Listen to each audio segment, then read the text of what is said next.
Kombëtarja e Shqipërisë do I bëjë llogaritë sot ndaj Polonisë pa Yasir Hasanin, Nazmi Gripshin dhe Klisman Caken. UEFA lejon vetëm 23 futbollistë që të jenë të gatshëm për ndeshjen dhe trajneri Silvinho ka ftuar 26. Sot janë në Serie C Stavropilo dhe Bujar Plana, dy lojtarë që shtojnë forcat në Prapavi, po ashtu bie në sy rikthimi I Ernest Muçit dhe Anis Mehmetit për llogaritë e sfidës. Hasani humbi vendin e tij në formacion sa I përket ndeshjeve zyrtare pas ndeshjes së parë me Anglinë në vitin e kaluar.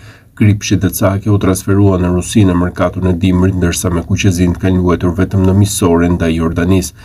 Në listën e publikuar janë vetëm 3 sulmues të deklaruar, pikërisht Myrto Uzuni, Arber Hoxha dhe Armando Broja, me tipare sulmuese, por që preferojnë të luajnë si numër 10, janë Muçi, Mehmeti dhe Bajrami.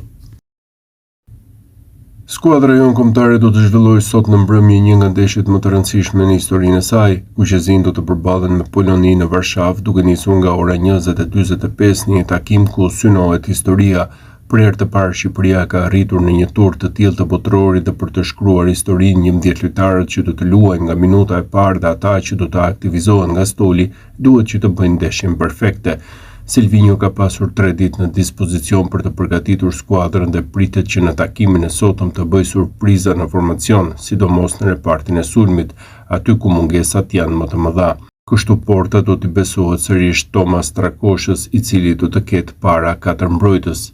Në të maj do të luajë Mario Mita, ndërkohë që në të djathtë hapësirë do të ketë për Elseit Hysain.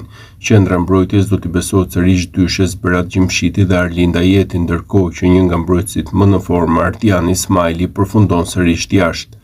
Në mesfusha Slani dhe Shehu janë titular të padiskutueshëm, ndërkohë që ka një balotazh mes Ramadanit dhe Laçit, me këtë të fundit më të favorizuar.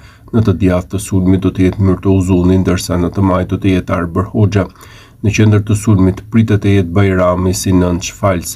Megjithatë, gjatë ndeshjes mund të kalojë Bajrami në krah dhe në qendër të zhvendoset Uzuni.